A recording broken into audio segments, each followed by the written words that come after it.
অনেক পড়াশোনা করার একটা বড় ফায়দা হচ্ছে যে এটা জানা যায় সবশেষে যে আমি কিছুই জানি না। এবং শিক্ষার্থীদের জন্য গোটা বিশ্ব খোলা, the entire world is open for you. তোমরা বিশ্ব জয় করতে পারো। তোমরা ঢাকা বিশ্ববিদ্যালয়ে যাবে, ঢাকা বিশ্ববিদ্যালয়ে যে আমাদের কোরআনের আলো ছড়িয়ে দেওয়ার দরকার আছে না নাই বলো? তোমরা চট্টগ্রাম বিশ্ববিদ্যালয়ে যাবে, তোমরা অক্সফোর্ডে যাবে, তোমরা MIT-তে যাবে, তোমরা হার্ভার্ডে যাবে। তুমি জানোই না যে আল্লাহ তাআলা তোমাকে দিয়ে কোন খেদমত নিতে পারে।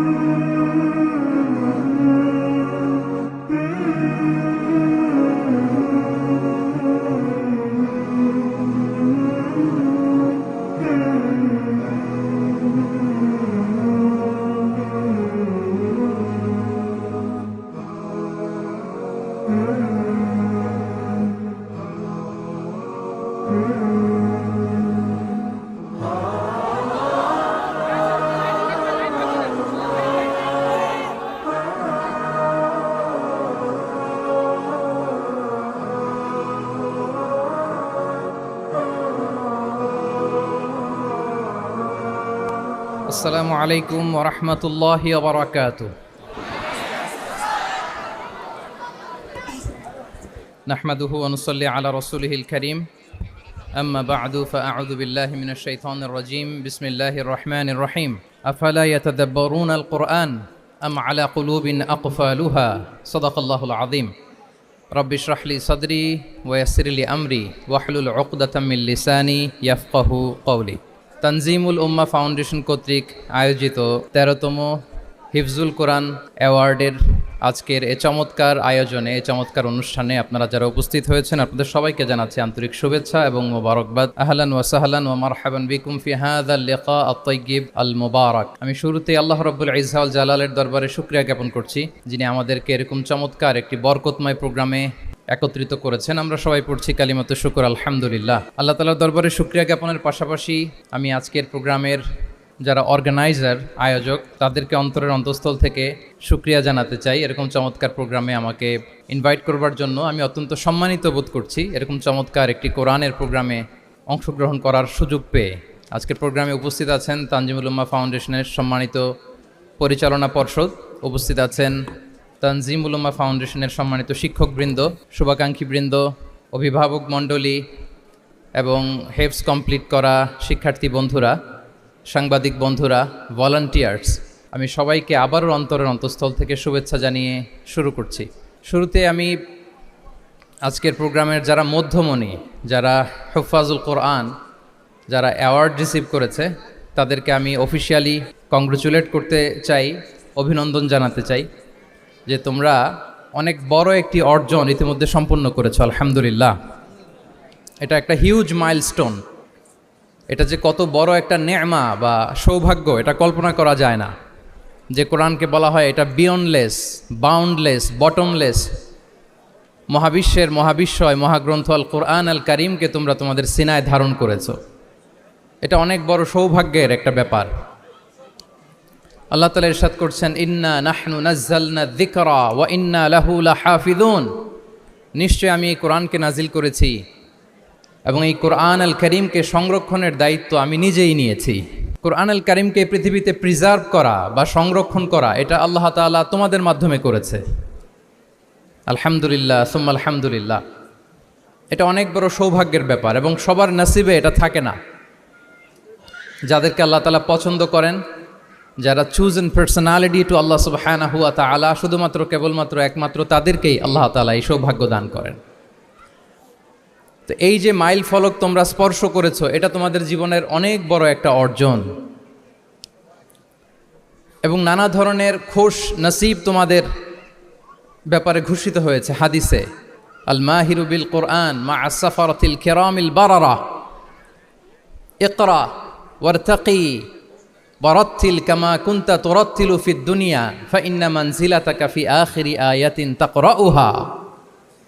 আজকের এই অ্যাওয়ার্ড গিভিং সেরিমনিতে এসে তোমাদের কত ভাল লাগছে।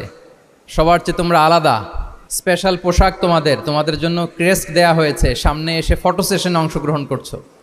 এর চেয়েও অনেক বড় একটা কনফারেন্সে, এর চেয়েও অনেক বড় একটা কনভেনশন হলে, এর চেয়ে অনেক বড় আয়োজন করে সেদিন তোমাদেরকে বলা হবে ইকরা ওয়ারতাকি ওয়ারাত্তিল কামা কুনতা তুরাত্তিলু ফিদ দুনিয়া। পড়ো ধীরস্থিরভাবে পড়ো, যেমনি দুনিয়াতে পড়তে তার তিলের সাথে।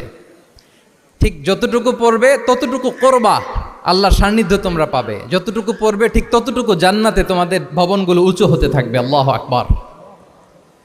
এখন তোমাদের কেমন ফিল হচ্ছে এই দুনিয়াতেই যদি এত চমৎকার অ্যাওয়ার্ড গিভিং সেরিমনিতে তোমাদেরকে সম্মান দেওয়া হয়, সেদিনের সেই প্রোগ্রামে যদি তোমরা অংশগ্রহণ করতে পারো কেমন লাগবে তোমাদের বলো? ভাল লাগবে সেদিন? আমরা সেদিনের সেই মাহেন্দ্র ক্ষণে যেন আমরা রিওয়ার্ডেড হতে পারি, পুরস্কৃত হতে পারি, সেই প্রত্যাশা আমরা আল্লাহর কাছে রাখছি। আমরা সবাই পড়ছি আল্লাহুম্মা আমিন।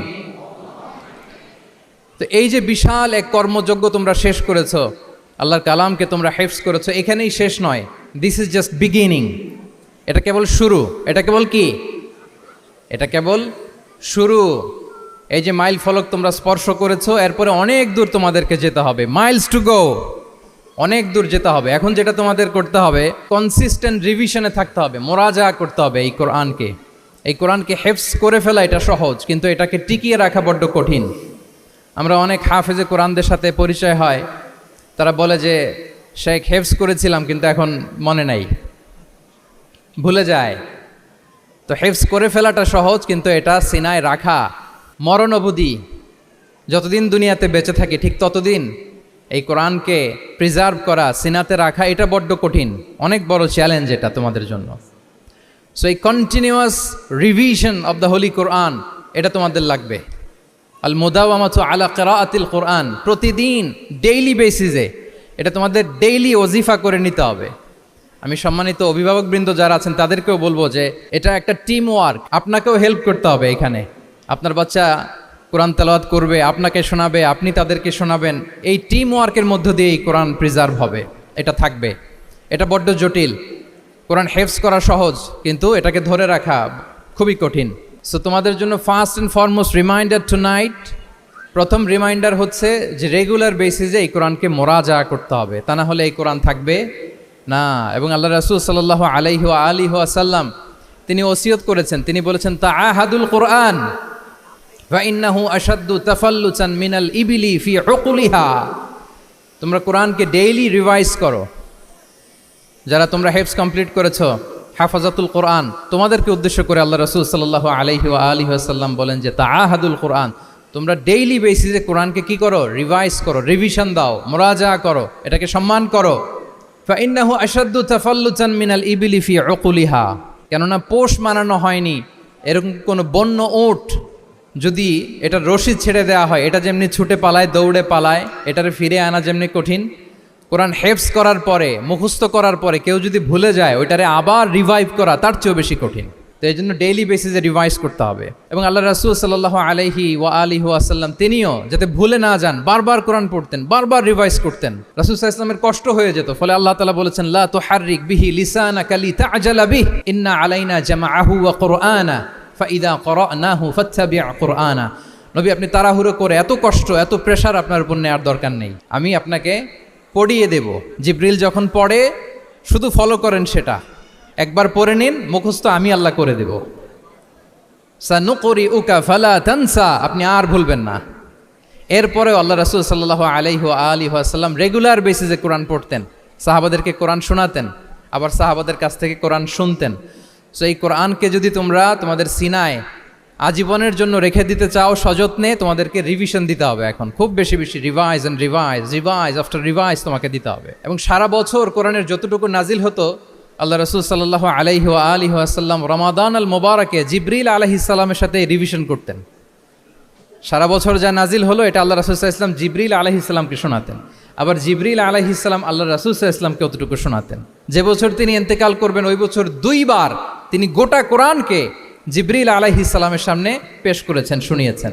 আবার জিবরিল আলাইহিস সালাম দুইবার আল্লাহর হাবিব সাল্লাল্লাহু আলাইহি ওয়া আলিহি ওয়াসাল্লামকে শুনিয়েছেন। আল্লাহু আকবার। তাহলে এটাই হচ্ছে সুন্নাহ। তিনি তো পৃথিবীর প্রথম হাফেজ নাকি? আল্লাহ রাসূল সাল্লাল্লাহু আলাইহি ওয়াসাল্লাম প্রথম হাফেজ ছিলেন না? উনি রেখেছেন কিভাবে? কোরআনকে প্রিজার্ভ করেছেন কিভাবে? রিভিশনের মাধ্যমে, রিভিশন অ্যান্ড রিভিশন। তাহলে the first and foremost reminder for tonight in this ceremony for all of you today, you have to revise a lot, you have to recite a lot. প্রতিদিন recite করতে হবে, প্রতিদিন revise দিতে হবে। এটা আমাদের মনে থাকবে তো নাকি? শিক্ষার্থী বন্ধুরা আওয়াজ করো, মেক এ নয়েজ, মনে থাকবে? ইনশাআল্লাহ বিইذনিল্লাহ। তাহলে প্রথম কাজ হচ্ছে আমাদেরকে রিভাইজ করতে হবে। পাশাপাশি এই যে 114 সূরা তোমরা এই সিনার ভিতরে নিয়ে নিলা, মুখস্থ করে ফেললা, আল্লাহ তাআলা যা বলার তিনি সব এই কোরআনে বলে দিয়েছেন, নতুন করে আর কিছু বলবেন না। এটা তো দ্য লেটেস্ট রিভিলেশন, এরপরে আর কোনো ওহী আসবে না, প্রত্যাদেশ আসবে না। ফলে আল্লাহ তাআলা আমাদেরকে যা বলার সব বলে দিয়েছেন। মুখস্থ করার বড় কাজ এখন যেহেতু শেষ, এবার আমরা বোঝার জন্য উঠে পড়ে লাগবো। কোরআনকে বুঝতে হবে আমাদের মাতৃভাষায়। এই কোরআনের মর্মবাণী, মর্মার্থ, আল্লাহ তাআলা কি ডুজ অ্যান্ড ডোন্টস আমাদের জন্য দিয়েছেন, কি করা যাবে কি করা যাবে না সব তিনি বলে দিয়েছেন। এটা আমাদেরকে বুঝতে হবে। আমরা গত বছর একটা বই লিখেছি এক নজরে কোরআন নামে। আমরা খুব সহজে 114 সূরার সামারি, সিনপসিস এই বইটিতে নিয়ে এসেছি। ফলে কেউ কোরআনের বঙ্গানুবাদ পড়ার আগে বা তাফসির পড়ার আগে যদি এক নজর এই বইটাতে একটু চোখ বোলায়, একটু গো থ্রু করে, তার জন্য কোরআন বোঝাটা একেবারে সহজ হয়ে যাবে ইনশাআল্লাহ বিইذনিল্লাহ। এই বই ছাড়াও আরও অনেক অনেক বই সম্মানিত লেখকরা তারা লিখেছেন। আমরা যেন কোরআনের সাথে নিজেদের অ্যাটাচমেন্ট বাড়াই, মাতৃভাষায় যেন আমরা কোরআনকে বুঝি, আমরা কোরআনের অনুবাদ যেন ডেইলি বেসিসে পড়ি, কোরআনের সহজ সরল যে তাফসির আছে এই তাফসিরগুলো যেন আমরা পড়ি। এটাকে বলে তাদাব্বুর। যে আয়াত দিয়ে আমি শুরু করেছি, আফালা ইয়াতাদাব্বারুন আল কোরআন আম আলা কুলুবিন আকফালুহা, আল্লাহ বলছেন তারা কি গভীর মনোযোগের সাথে কোরআন পড়বে না, উইথ ভাস্ট কনসেন্ট্রেশন, খুব ধ্যানমগ্নতার সাথে খুব মনোযোগ দিয়ে কি তারা কোরআন পড়বে না, নাকি তাদের হৃদয়ে তালা ঝুলে আছে? আমাদের হৃদয়ের জং ধরা তালা যদি আমরা খুলতে চাই, এটা আনলক করতে হবে আল কোরআন আল কারিম দিয়ে। তাহলে প্রথম রিমাইন্ডার হচ্ছে রিভিশন। আমার প্রিয় হাফেজ ভাই এবং বোনেরা, আমরা যেন রিভিশন দেই বেশি বেশি। 2 নম্বর কথা হচ্ছে আমরা যেন কোরআনের মর্মবাণী বাংলায় বুঝবার চেষ্টা করি, কোরআনের তাফসির যেন আমরা পড়ি, আমরা যেন তাদাব্বুরে কোরআন করি, কোরআনের যে রিফ্লেকশনগুলো আছে এগুলো যেন আমরা ধারণ করতে পারি। তাদাব্বুর শব্দটা বেসিকলি এসেছে আরবি শব্দ দুবুর থেকে। দুবুর, দুবুর শব্দের অর্থ হচ্ছে পেছন, যে কোনো জিনিসের পেছনকে বলে, আমাদের পেছনটাকেও বলে দুবুর। তো তাদাব্বুরে কোরআন মানে হচ্ছে কোরআনের যে বাহ্যিক আয়াতের যে অর্থ, এর পেছনের যে গল্পটা, পেছনের যে রহস্য, এই আয়াতের পেছনের যে রহস্য, এটাকে উদ্ঘাটন করার চেষ্টা করা, আত্মনিমগ্ন হওয়া কোরআনের রহস্য উন্মোচনের জন্য, ধ্যানমগ্ন হওয়া, খুব গভীর মনোযোগ দিয়ে with vast concentration and attention কোরআনকে পড়াকে বলে তাদাব্বুরে কোরআন। তাহলে রিভিশনের পাশাপাশি আমাদেরকে তাদাব্বুরে কোরআন করতে হবে। কি পারা যাবে তো ইনশাআল্লাহ? এই কোরআন যে তোমাদেরকে কোথায় নিয়ে যাবে তুমি জানোই না, তোমার কোনো আইডিয়াই নাই এই যে কোরআন তোমাদেরকে কোথায় নিয়ে যেতে পারে। এবং শিক্ষার্থীদের জন্য গোটা বিশ্ব খোলা, the entire world is open for you. তোমরা বিশ্ব জয় করতে পারো, তোমরা ঢাকা বিশ্ববিদ্যালয়ে যাবে, তোমরা চট্টগ্রাম বিশ্ববিদ্যালয়ে যাবে। এই যে তোমাদের এক বড় ভাই বসে আছে, ডাকসুর ভিপি সাদিক কায়েম, ঢাকা বিশ্ববিদ্যালয়ে যে আমাদের কোরআনের আলো ছড়িয়ে দেওয়ার দরকার আছে না নাই বলো? তোমরা অক্সফোর্ডে যাবে, তোমরা এমআইটিতে যাবে, তোমরা হার্ভার্ডে যাবে। আমি হার্ভার্ডে গিয়েছি, এমআইটিতে গিয়েছি, তোমরা ইয়েল ইউনিভার্সিটিতে যাবে, সেখানে যে কোরআনের আলো ছড়িয়ে দিবে ইনশাআল্লাহ বলি সবাই। তাহলে শিক্ষার্থীদের জন্য গোটা বিশ্ব খোলা। তুমি জানোই না যে আল্লাহ তাআলা তোমাকে কোথায় নেবে। খুত্তাতুল্লাহি আ'যামু মিন খুত্তাতিকুম, আল্লাহর প্ল্যান তোমার প্ল্যানের চাইতে অনেক অনেক বড়। তুমি জানোই না যে আল্লাহ তাআলা তোমাকে দিয়ে কোন খেদমত নিতে পারে। সো আমরা যেন তাদাব্বুরে কোরআন করি, কোরআনে যে আল্লাহ জেমসগুলো দিয়েছেন এগুলোর সাথে নিজেদের অ্যাটাচমেন্ট যেন আমরা বাড়াই, একটু একটু করে যেন পড়ি। এবং সাহাবা রিদওয়ানুল্লাহি তাআলা আলাইহিম আজমাইন, ওনাদের হ্যাবিট এটাই ছিল, ওনারা তাড়াহুড়ো করে কোরআন পড়তেন না, একটু একটু করে পড়তেন। তোমাদের তো 2 বছর কিংবা 3 বছরে হেফজ শেষ হয়ে যাওয়ার কথা নাকি? তাদের কয় বছর লেগেছে হেফজ করতে? 3 বছর। আচ্ছা, তোমরা কি জানো ওমরে ফারুক রাদিয়াল্লাহু তাআলা আনহু উনি সূরা বাকারা হেফজ করতে সময় নিয়েছিলেন 12 বছর। ওনাদের অভ্যেস ছিল তারা তাদাব্বুরে কোরআন করে করে আগাতেন। 10 আয়াত পড়তেন, এটাকে মুখস্থ করতেন, এটার অর্থ বুঝতেন, এটার উপর আমল করতেন, এটাকে ধারণ করতেন, এটার উপর সাধনা করতেন, এটারে ডাইজেস্ট করা শেষ, এরপরে 10 আয়াত, আবার একই সিস্টেমে 10 আয়াত পরে এরপরে 10 আয়াত। এভাবে সূরা বাকারা শেষ করতে উনি সময় নিয়েছিলেন কয় বছর? 12 বছর। এবং যেদিন সূরা বাকারা কমপ্লিট করেছিলেন ওদিন উট জবাই করে সবাইকে খাইয়েছিলেন। সুবহানাল্লাহ বিহামদি। ওনারা কোরআন জানাটাকে সেলিব্রেট করতেন। আল্লাহু আকবার। সো আমরা যেন তাদাব্বুরে কোরআন করি। তাহলে আমার রিমাইন্ডারগুলো খেয়াল রাখতে হবে। 1 নম্বরে কি বলেছি? Revision. Let's say all together. 1 নম্বরে কি ছিল? রিভিশন। 2 নম্বরে তাদাব্বুরে কোরআন। সবাই বলি 2 নম্বরে কি ছিল? তাদাব্বুরে কোরআন। বুঝে বুঝে কোরআনের মেসেজগুলোকে হৃদয়ঙ্গম করা, একটু একটু করে হৃদয়ঙ্গম করা, একবারে সব না। কারণ কোরআন নাজিলও হয়েছে একটু একটু করে। হাসাবা হাওয়াইজিল বাশার, মানুষের যত প্রয়োজন ছিল প্রয়োজনের প্রেক্ষাপটে চাহিদার আলোকে একটু একটু করে 23 বছরের লম্বায় লং পিরিয়ড অফ টাইমে কোরআন নাজিল হয়েছে। কোরআন কিন্তু তাওরাত, জাবুর, ইনজিলের মতো, তাওরাতের মতো, জাবুরের মতো কিন্তু কোরআন একবারে নাজিল হয়ে যায়নি। তাওরাত, জাবুর কিন্তু একবারে এট এ টাইমে নাজিল হয়েছে, কিন্তু কোরআন নাজিল হয়েছে কত বছরের সময় নিয়ে? 23 বছর, 23 ইয়ার্স। 23 বছরের লং পিরিয়ড অফ টাইম নিয়েছে। গারে হেরাতে প্রথমে শুরু, মক্কা থেকে প্রায় 10 কিলোমিটার উত্তর পূর্বে 634 মিটার উঁচু প্রথমে নাজিল হলো ইকরা বিসমি রাব্বিকাল্লাযী খালাক, read in the name of your Lord who has created, পড়ো তোমার প্রভুর নামে যিনি শিখিয়েছেন। এই তো নাজিল হতে লাগলো, কখনো মক্কায়, কখনো মদিনায়, কখনো ঘরে, কখনো বাইরে, কখনো মরুভূমিতে, কখনো বাজারে, কখনো যুদ্ধের ময়দানে। রাসূল যেখানে, সাথে সাথে কোরআনও সেখানে, একটু একটু করে। আল্লাহ রাসূল সাল্লাল্লাহু আলাইহি ওয়া আলিহি ওয়াসাল্লাম উনি ওনার জীবনে, পরিবারে, সমাজে যখনই কোনো সংকটের মুখোমুখি হয়েছেন তখনই সমাধান হয়ে হাজির হয়েছে কোরআন। সুবহানাল্লাহ বিহামদিহি। যখনই সংকট তখনই কি? কোরআন। যখনই কোনো প্রবলেম ফেস করেছেন, কোরআন। কারণ কোরআন হচ্ছে দ্য প্রবলেম সলভিং মেথোডোলজি। যখনই সমস্যা, সমাধান নিয়ে হাজির হয়েছে কোরআন। তাহলে আমরা যেন তাদাব্বুরে কোরআন করি। পৃথিবীর সবচাইতে ইন্টারেক্টিভ বুক এটা, একটু একটু করে নাজিল হয়েছে, খুবই জীবন ঘনিষ্ঠ। তোমরা যত পড়বে, যত রিসার্চ করবে, যত এক্সপ্লোর করবে, তত এই জ্ঞান, এই নলেজ, এই রহস্য তোমাদের কাছে ধরা দেবে। তাহলে 1 নম্বরে হচ্ছে রিভিশন, 2 নম্বরে হচ্ছে তাদাব্বুরে কোরআন, যেটা বলেছি যে এটা ইন্টারেক্টিভ বুক। যখনই রাসূল সাল্লাল্লাহু আলাইহি ওয়াসাল্লাম সমস্যার সম্মুখীন হয়েছেন তখনই কোরআন আলোকবর্তিকা হয়ে হাজির হয়েছে। এবং কোরআনকে আল্লাহ আলো বলেছেন অনেক জায়গায়, ওয়া আনসালনা ইলাইকুম নূরাম মুবিনা, নূর বলেছেন আল্লাহ তাআলা, এটা আলোকবর্তিকা। কিতাবুন আনসালনাহু ইলাইকা লিতুখরিজান নাসা মিনাজ যুলুমাতি ইলান নূর, অন্ধকারাচ্ছন্ন মানুষগুলোকে আলোর পথে নেয়ার জন্য আল্লাহ তাআলা এই কিতাবকে পাঠিয়েছেন, ক্রাইটেরিয়ান করে পাঠিয়েছেন। এই কোরআনের সাথে যদি আমার প্রিয় শিক্ষার্থী বন্ধুরা তোমাদের অ্যাটাচমেন্ট গড়ে ওঠে, সারা জীবনের জন্য তুমি সেফ। It's a criterion. কোরআন পড়লে, কোরআন জানলে কোনটা সত্য কোনটা মিথ্যা কোরআনের লেন্স দিয়ে তুমি পরখ করতে পারবে। এটাকে আল্লাহ তাআলা বলেছেন আল ফুরকান, তাবারাকাল্লাযী নাযালাল ফুরকানা আলা আবদিহি লিয়াকুনা লিল আলামিনা নাযীরা।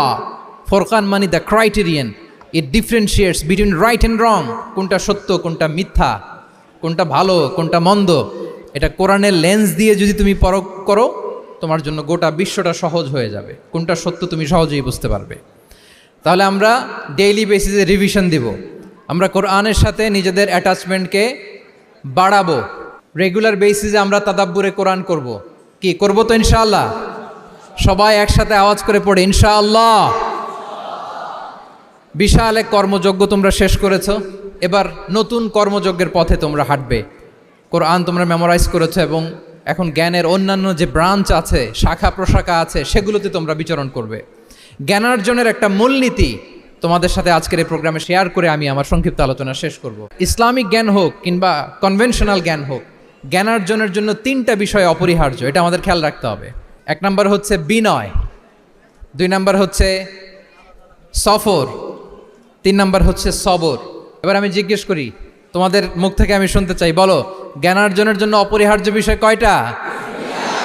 1 নম্বরে বিনয়, 2 নম্বরে সফর, 3 নম্বরে সবর। এই 3টাই লাগবে। বিনয়ী হইতে হবে, ডাউন টু আর্থ হইতে হবে। বিনয়ী না হলে, মুতাওয়াদি না হলে আল্লাহ তাআলা এলেমের নূর দিয়ে ওই ব্যক্তিকে ধন্য করেন না। বিনয়ী হইতে হবে। বলা যাবে না যে আমি সব শিখে ফেলছি, আমি সব জানি, আসলে কিছুই জানি না, আসলে কিছুই জানি না। অনেক পড়াশোনা করার একটা বড় সুবিধা হচ্ছে আমি যে কিছুই জানি না এটা জানা যায়। যারা অনেক পড়াশোনা করে, গভীর জ্ঞান অর্জন করে, অনেক পড়াশোনা করার একটা বড় ফায়দা হচ্ছে যে এটা জানা যায় সব শেষে যে আমি কিছুই জানি না। আবুন নাওয়াস একটা চমৎকার কবিতা লিখেছেন, উনি বলেছেন ফাকুল লিমান ইয়াদঈ ফিল ইলমি ফালসাফাতান হাফিজতা শাইআন ওয়া গাবাত আনকা আশিয়াউ। যে বলে যে আমি সব জানি, তুমি তার বৃদ্ধাঙ্গুলি দেখিয়ে বলা তুমি কিছুই জানো না, তুমি অল্প কিছু জেনেছো। মহাবিশ্বের অনেক রহস্য তোমার কাছে এখন অধরা, এখনো অধরা, অজানা। ওয়া ফাওকা কুল্লি যী ইলমিন আলিম, জ্ঞানীর উপরও জ্ঞানী আছে, জাননেওয়ালার উপরও জাননেওয়ালা আছে। তাহলে বিনয় যেন আমাদের পোশাক হয়, আমরা যেন বিনয়ী হই। আমরা যার কাছ থেকে নলেজ নিব, এলম নিব, তার কাছে বিনয়ী হইতে হবে। যেই পাত্রে পানি ঢালবো এটা থাকবে নিচে, আর যেই গ্লাস থেকে ঢালা হবে ওইটা থাকে উপরে। মুসা আলাইহিস সালাম একবার বানি ইসরায়েলের মাঝে আলোচনা করছিলেন। হঠাৎ এক লোক বলে যে, ইয়া নবী আল্লাহ, মান আ'লামু ফিল আরদ, বর্তমান পৃথিবীতে সবচেয়ে বড় জ্ঞানী কে? তো মুসা আলাইহিস সালাম বলে ফেললেন, আনা, আমি সবচেয়ে বড় জ্ঞানী। এটা ভুল বলেন নাই, কারণ যাকে আল্লাহ তাআলা ওহির জ্ঞানে ধন্য করেন তিনিই তো সবচেয়ে বড় জ্ঞানী। তো আল্লাহ তাআলা এই রেসপন্সটা, এই আনসারটা পছন্দ করেন না। আল্লাহ তাআলা চাচ্ছিলেন মুসা আলাইহিস সালাম যদি বলতো যে আল্লাহই ভালো জানে, বা আল্লাহু আ'লাম, আল্লাহই সবচেয়ে জ্ঞানী, এটা আল্লাহ পছন্দ করতেন। তো উনি যখন বলে ফেলছেন আমি, আল্লাহ বলে, না মুসা, তুমি যে বলে ফেললে আমি সবচেয়ে বড় জ্ঞানী, তুমি তো সবচেয়ে বড় জ্ঞানী নও, তোমার চেয়ে বড় জ্ঞানী আছে। শুনে তো মুসা আলাইহিস সালাম অবাক, কি আমার চেয়ে বড় জ্ঞানী কোথায়? আল্লাহ বললেন, ইযহাব ইলা মাজমাইল বাহরাইন, দুই সাগরের মিলনস্থলে যাও, ওখানে আমার এক বান্দা আছে, ইসমুহু খদির। ওই খদির, যারে আমরা বাংলায় খিজির বলি আর কি, এই খিজির তোমার চেয়েও জ্ঞানী। আল্লাহু আকবার। আপনারা সূরা কাহাফের তাফসীর পড়লে জানতে পারবেন। গেলেন, নৌকার মধ্যে বসা, হঠাৎ একটা চড়ুই পাখি এসে সাগরের পানি খাচ্ছে। অনেক, to make the long story short, বড় স্টোরিকে আমি ছোট করে বলছি। দুইজন নৌকায় বসা, একটা চড়ুই পাখি এসে সাগরের পানি খায়। তো খিজির আলাইহিস সালাম বললেন, মুসা, চড়ুই পাখিটা দেখতে পাচ্ছ? মুসা আলাইহিস সালাম বললেন, হ্যাঁ দেখতে পাচ্ছি। চড়ুই পাখি যে পানি খেলো এইমাত্র, এটা দেখেছো? হ্যাঁ দেখেছি। পানি খাওয়ার কারণে চড়ুই পাখির চঞ্চুতে, মানে ঠোঁটে যে একটু সাগরের ছিটে ফোটা পানি লেগেছে, দেখেছো? মুসা আলাইহিস সালাম বললেন, হ্যাঁ দেখেছি। তো খিজির আলাইহিস সালাম বললেন, এই যে সাগর থেকে, মহাসাগর থেকে পানি খাওয়ার কারণে চড়ুই পাখির ঠোঁটে সামান্য সাগরের ছিটে ফোটা পানি যতটুকু ঠোঁটে লেগে আছে, এটা হচ্ছে তোমার, আমার আর মহাবিশ্বে আমরা যারা আছি সবার জ্ঞান। আর এই পড়ে থাকা মহাসাগরের পানি হচ্ছে আল্লাহর জ্ঞান। চড়ুই পাখির ঠোঁটে লাগা পানি তোমার, আমার আর পৃথিবীর সবার, আমাদের যে জ্ঞান আল্লাহ দিয়েছেন এটা। আর মহাসাগরের পানিগুলো কার জ্ঞান? ওয়ামা উতীতুম মিনাল ইলমি ইল্লা কালিলা। আল্লাহ বলেন, একেবারে একেবারে ভেরি লিটল, যত সামান্য জ্ঞান দিয়ে আমি তোমাদেরকে দুনিয়ায় পাঠিয়েছি। এজন্য আমি সব জানি, এটা আজকে থেকে আমরা আর বলবো? আমার শিক্ষার্থী বন্ধুরা নয়েজ করো, বলো আমরা বলবো আল্লাহু আ'লাম। আল্লাহ ভালো জানেন। সাহাবাদের এই বৈশিষ্ট্য ছিল, ওনারাও বলতেন আল্লাহু ওয়া রাসূলুহু আ'লাম, আল্লাহ এবং আল্লাহ রাসূল ভালো জানেন। এবং আমাদের ক্লাসিক স্কলারদের এই বৈশিষ্ট্যটা ছিল, অনেক প্রশ্নের উত্তর ওনারা দিতেন না। আমাদেরকে তো প্রশ্ন করলে আমরা হুটহাট উত্তর দিয়ে দিই। অন অ্যান অ্যাভারেজে 10টা প্রশ্ন করলে ইমাম মালিক এর মধ্যে অধিকাংশ প্রশ্নের উত্তরে বলতেন আনা লা আ'লাম, আমি জানি না। আমি জানি না, এটা যখন আমরা বলতে শিখি তখনই বেসিকলি আমরা নলেজেবল হয়ে উঠি, জ্ঞানী হয়ে উঠি।